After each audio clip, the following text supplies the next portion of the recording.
اعوذ باللہ من الشیطان الرجیم بسم اللہ الرحمن الرحیم السلام علیکم ورحمۃ اللہ وبرکاتہ۔ امید ہے کہ آپ سبھی عزیزان خیر و عافیت کے ساتھ ہوں گے۔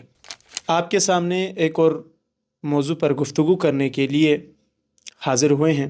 آج کی نشست کا جو موضوع ہے رہبر جدید سید مجتبیٰ خامنہئی کی شخصیت کے بارے میں، ان کا رہبر کے عنوان سے انتخاب ہونا، اس موضوع پر آج گفتگو کرنے کے لیے ہمارے ساتھ ہمارے مہمان خصوصی حجت الاسلام والمسلمین شیخ اشرف تابانی صاحب تشریف فرما ہے۔ السلام علیکم ورحمۃ اللہ۔ آپ صاحب خیریت سے انشاءاللہ؟ بہت بہت شکریہ، آپ نے وقت دیا۔ بہت سارے لوگوں کے ذہنوں میں سوال ہے کہ وہ کون سی خصوصیات تھی کہ جن کو دیکھ کر رہبر کے عنوان سے جو ہے سید مجتبیٰ خامنہئی کو انتخاب کیا گیا، وہ کون سی خصوصیات تھی یا وہ کیا چیزیں تھی جس کی وجہ سے ان کو انتخاب کیا گیا ہے؟ ذرا اس حوالے سے فرمائیے گا۔ اعوذ باللہ من الشیطان الرجیم بسم اللہ الرحمن الرحیم۔ سب سے پہلے تو خدا کا شکر ہے، رہبر جدید کا انتخاب ہوا ہے، آیت اللہ العظمیٰ سید مجتبیٰ حسینی خامنہئی کے طور پر۔ یہ تیسرے ولی فقیہ ہیں اور ولی امر مسلمین جہان ہے، اور خدا کا شکر اس بابت ایک عظیم نعمت ہے۔ اور اس انتخاب میں الہی عنصر کو انسان فیل کرتا ہے واضح طور پر۔ جیسے ہی رہبر عظیم شہید ہوئے، ابھی مجلس خبرگان یعنی ایکسپرٹس کی اسمبلی نہیں بیٹھی، لوگوں کے دلوں میں خدا نے محبت ڈالی، جبکہ نہ ان کی کوئی ویڈیو کسی نے دیکھی ابھی تک، نہ کوئی آڈیو دیکھی ہے، نہ کوئی تصویر اس طرح سے تھی، لیکن لوگوں کے دلوں میں خدا نے ان کی محبت ڈال دی تھی کہ یہ ہونا چاہیے۔ اور ولایت کا رابطہ دلوں سے ہے، پہلے خدا دلوں پہ حکومت قائم کرتا ہے اس ولی کی، پھر وہ ولی کے لیے جب کی حکومت دلوں میں قائم ہو، پھر ہر چیز اس ولی کی راہ میں قربان کرنا آسان ہو جاتی ہے۔ تو یہ الہی معیارات ہیں۔ حتی ایکسپرٹس کونسل جو خبرگان رہبری کے مختلف مجتہدین نے رہبر معظم انقلاب رہبر شہید سے پوچھا ان کی حیات میں کہ آغا جان آپ کے بعد کون ہوگا، کوئی شخصیت ہے، اس کا نام بتا دیں، معیارات بتا دیں۔ تو رہبر نے انکار کیا، میں نہیں بتاؤں گا، یہ آپ کا کام ہے، تو ہمارا کام مشکل ہو جائے گا۔ کوئی آپ کے مد نظر ہے تو آپ کی رائے معتبر ہے، آپ ولی فقیہ ہیں۔ تو فرمایا یہ الہی معاملہ ہے، خدا خود آپ کے دل میں اس شخص کی محبت ڈال دے گا جس کو میرا بات ہونا چاہیے، یہ اس کا مرحلہ، اس وقت کا مرحلہ ہے، یہ الہی۔ تو یقیناً خبرگان رہبری کے ڈیسیجن سے پہلے امت کے دلوں میں، آپ دیکھتے تھے ہر کوئی، ان دنوں میں ہم تو ایران میں ہی تھے اور ابھی بھی الحمدللہ، تو لوگ کہتے تھے کہ میرا دل کہتا ہے سید مجتبیٰ خامنہئی کو ہونا چاہیے۔ ایسے ہی ہم دوستان کبھی کا جب عام ڈسکشنز میں بھی جب جیسے رہبر کی شہادت ہوئی تو اس کے بعد ہمارے ذہنوں میں بھی یہی ہوتا تھا، کاش یہ چیز ہماری بات صحیح ہوتا ہے۔ بس خدا دلوں کا مالک ہے، دلوں میں اس ولی کی محبت خدا ڈالتا ہے۔ دیکھیں جب موسیٰ کو نیل میں گرایا گیا تو فرعون تو تلاش میں تھے بنی اسرائیلی بچوں کو قتل کرنے کے لیے، خدا نے حضرت آسیہ کے دل میں اس بچے کی محبت ڈالی جو نیل کے دریا سے صندوق کی صورت میں بہہ رہا تھا، اور ولی کو بچایا۔ ایک تو پھر خبرگان رہبری نے بھی فرمایا اکثریت قاطع کے ساتھ ہمیں کوئی مشکل نہیں ہوئی، اس ولی کو انتخاب کیا۔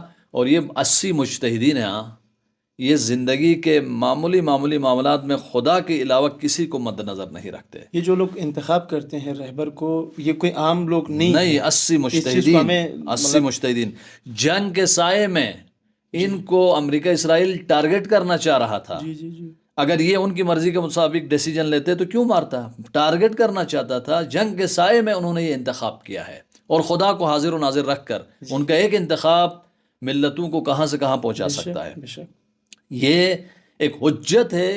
80 مجتہدین اور امت اسلامیہ کا دل ان کے انتخاب سے پہلے ان کی طرف مائل ہوا، تو یہ دست خدا ہے، عیاں ہوا، دست خدا عیاں شدہ خامنہئی جواں شدہ۔ واقعاً یہ حقیقت ہے، یہ صرف کوئی نعرہ نہیں۔ پہلی چیز۔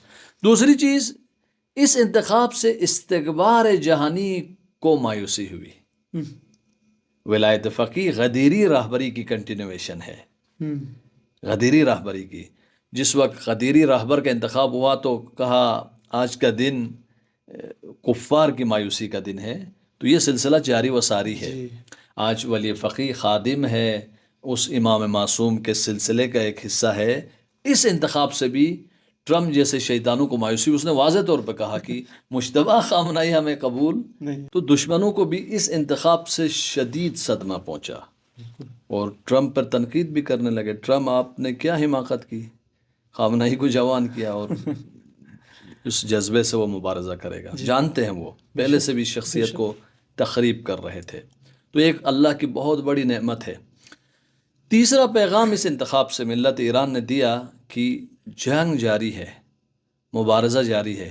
رہبر عظیم الشان انقلاب کی شہادت ایک صدمہ عظیم ہے، لیکن ہم سرنڈر نہیں ہوئے، تسلیم نہیں ہوئے۔ جنگ جاری ہے، نیا ولی فقیہ نئے اعظم کے ساتھ مقابلہ کرے گا۔ یہ انتخاب کرسٹل کلیئر پیغام دے رہا ہے۔ اور دوسرا پیغام کہ ولایت فقیہ و انقلاب اسلامی میں شخصیات عظیم ہیں، ان کا عظیم کردار ہوتا ہے، لیکن شخصیات کے جانے سے کوئی خلا ایجاد نہیں ہوتا۔ اس انقلاب کی خصوصیت یہ ہے، عظیم شخصیات پرورش کرتا ہے، رہبر معظم سے لے کر بڑے عظیم کمانڈرز تک اور فقہاء تک، اور ان شخصیات کو شہید کر دیا جاتا ہے تو فوراً اس کے الٹرنیٹ کے طور پر عظیم شخصیات یہ انقلاب پھر پروڈیوس کرتا ہے۔ تو شخصیات کے جانے سے الہی تحریکیں متوقف نہیں ہوتی، سرنڈر نہیں ہوتی، بلکہ نئے عزم کے ساتھ جاری و ساری رہتی ہے۔ سب سے بڑی عظیم شخصیت کون ہے؟ رسول اکرم۔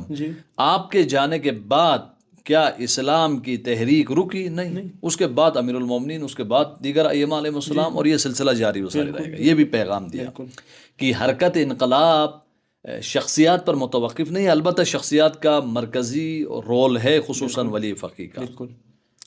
اب آتے ہیں سید مجتبیٰ خامنہئی کو ہی کیوں؟ ایک تو الہی دست آپ نے دیکھ لیا، خصوصیات کیا ہیں؟ پہلی اور منفرد خصوصیت، تمام جو مجتہدین جو ولی فقیہ بن سکتے تھے ان میں ممتاز خصوصیت، ایک تو ولی فقیہ کے لیے 3 شرائط ہیں۔ فقیہ ہو، یعنی اجتہاد کی صلاحیت ہو، وہ تو 100 سے زیادہ فقہاء نے کہا ہے کہ مسلم فقیہ ہیں، ان کے استادوں نے اور ان کے شاگردوں نے، اور 80 مجتہدین جو خبرگان رہبری کے، وہ یہی معیارات دیکھتے ہیں کہ اجتہاد کی صلاحیت و مسلم اور نوآوری اور انوویشن پر مشتمل اجتہادی صلاحیت رکھتے ہیں۔ یہ ایک شرط ہے ولی فقیہ کے لیے۔ دوسری شرط عدالت ہو، معنویت اور دنیا پرست نہ ہو، مالی اور دیگر شعبوں میں تقوی کا حامل ہو، اعلیٰ درجے کی عدالت ایک ولی یہاں پہ فقیہ یہی کے۔ ایک سوال کرنا چاہ رہا تھا کہ جب آپ نے مالی حوالے سے کہا تو ان کے حوالے سے، رہبر معظم کے حوالے سے جو شبہات، ایک شبہ جو ہمارے معاشرے کے اندر بھی اس حوالے سے زیادہ لوگوں کے ذہنوں میں اس شبہ کے متعلق جو ہے سوال ہے کہ کہتے ہیں کہ رہبر جدید کے متعلق کہ وہ تو ایک بڑے بزنس مین تھے، ان کے فلاں جگہوں پر وہ بزنس کرتے تھے۔ اس حوالے سے بھی ساتھ میں جو بالے دشمن تو جانتا تھا۔ ایک ایرانی ہے مجتبیٰ خامنہ، سرمایہ دار ہیں بہت بڑے، ان کے دبئی میں انڈسٹریز ہیں، دشمن جانتا ہے۔ ان کی ماں ایرانی ہے، ماں ایرانی، باپ کوئی عرب ہے ان کے، اور یہ ملٹی نیشنل کمپنیاں رکھتا ہے، million and trillions dollars per مشتمل سرمایہ ہے ان کا۔ دبئی میں بڑے بڑے ہوٹلز ہیں، بنگلے ہیں۔ نام کیا ہے ان کا؟ مجتبیٰ خامنہ۔ دشمن جانتا ہے یہ کوئی اور شخصیت ہے، جان بوجھ کے آج سے 8-10 سال پہلے پروپیگنڈا کیا کہ جی یہ تو رہبر کے بیٹے ہیں، دیکھیں مجتبیٰ خامنہئی کے یہ پراپرٹیز ہے، یہ دشمن کے پروپیگنڈے۔ ورنہ مجتبیٰ خامنہئی آج تک کرائے کے گھر میں، کرائے کے گھر میں اور فقیرانہ زندگی کی ہے، رہبر کا بیٹا ہونے کے باوجود۔ اور خدا انتخاب ایسے ہی ہیروں کو کرتا ہے، خدا جانتا ہے۔ ایک تو اجتہاد و فقاہت، دوسرا تقوی و عدالت اس رہبری کے لیول کی، اور ان میں پائی جاتی ہے، اور ان کی زندگی اور ان کے قریب لوگ بتاتے ہیں۔ اور تیسری چیز سیاست، بصیرت، دشمن شناسی اور دشمن کے مقابلے میں ڈٹنے کی شجاعت۔ بے شک یہ تو خامنائی کا بیٹا ہے. بے شک. شجاعت انسان ان سے سیکھے، بارہ. تقوی اور عدالت دنیا ان سے سیکھے، فقاہت ان سے سیکھے. یہ خصوصیات ان میں ہے. اس کے علاوہ ایک منفرد خصوصیت سید مجتبی خامنائی میں یہ ہے کہ راہبر کی آغوش میں پرورش پائے ہیں. جی راہبر معظم کے قریب ترین فرد تھے، بے شک. اور ان سے کیسے بڑھ کر کوئی قریب نہیں رہا. بیٹھے تھے صبح شام ان کے محضر میں رہتے تھے، اور راہبر نے انہی ایام کے لیے اس طرح کے بیٹے کی پرورش کی ہے. راہبر نے راہبر کی تربیت کی ہے. امام خامنائی نے صرف ایک مقاوم قوم کی تربیت نہیں کی، ایک ولی فقیہ کی بھی تربیت کی. اور خدا نے انعام کے طور پر ان کی قربانیاں، ان کے تقوی، ان کے اخلاص، ان کی شجاعت اور ان کی بے نظیر الہی راہ میں قربانیوں کے عوض جو خاندان سمیت شہید ہوئے، شہادت کی صورت میں بھی تحفہ دیا ماہ رمضان میں اس خاندان کو، اور ولی فقیہ کی صورت میں بھی دیا. حضرت ابراہیم نے امامت کا تقاضا کیا اپنی اولاد کے لیے بھی. وَمِن ذُرِّيَّتِي، فرمایا قالو لا ینال عہد الظالم، ظالم کے لیے عہدہ نہیں ملے گا. اگر آپ کا بیٹا آپ کی طرح خصوصیات رکھتا ہے، بے شک. خدا اسے بنا دے گا. تو راہبر معظم کے قریب، راہبر معظم کی فکر، راہبر معظم کے فیصلے، راہبر معظم کے سوچنے کے معیارات کو جو شخصیت سب سے بڑھ کر سمجھتے ہیں وہ سید مجتبی خامنائی ہیں. اور راہبر معظم نے اظہار بھی کیا، حتیٰ میری اولاد میں بھی یہ بیٹا ذرا ہٹ کے ہے، یہ بے نظیر ہے اور میرے قریب ہے. بس صالح بعد الصالح. اور راہ خامنائی کنٹینیو ہے، ادامے دار ہے، اور بالکل دست خدا، دست قدرت خدا کو ہم دیکھ سکتے اس راہبری میں. دست خدا عیاں شدہ، خامنائی جواں شدہ. اور انشاءاللہ اب تک اس جوان خامنائی کی راہبری میں تنگ ہرمز اور امریکہ کے تمام ایئرپورٹس کو اڑا دیا گیا ہے، اور اسرائیل کی چیخیں نکل رہی ہے، یورپ کی چیخیں نکل رہی ہے. یہ تو آغاز ہے، اور آگے آگے دیکھیے ہوتا ہے کیا. یہ الہی راہبر ہے، غدیری راہبر ہے، عاشورائی راہبر ہے، اور علی یہ خامنائی کا بیٹا ہے. استقبار کو چیلنجز دے گا، اور ملتوں کے اندر وحدت، یونٹی ایجاد کر کے امت اسلامیہ کو بھی ارتقا دے گا، اور فلسطین کو بھی اس ظالم کے چنگل سے آزادی و رہائی عطا کرائے گا انشاءاللہ. ناظرین کرام، جیسے کہ آپ لوگوں نے سنا کہ رہبر معظم سید مجتبی خامنائی کی خصوصیات کو جو ہیں آج کے ہمارے مہمان حجت الاسلام والمسلمین شیخ اشرف تابانی صاحب نے تفصیل کے ساتھ بیان فرمایا. انشاءاللہ ہم بھی یہی دعا کرتے ہیں کہ خدایا ہمارے اس رہبر عزیز کو جو ہے ہر بلا سے اور دشمن کی شر سے جو ہے انشاءاللہ محفوظ فرما. ناظرین کرام، اور ایک نشست کے ساتھ ہم آپ کے ساتھ روبرو ہوں گے. تب تک کے لیے والسلام علیکم ورحمۃ اللہ وبرکاتہ.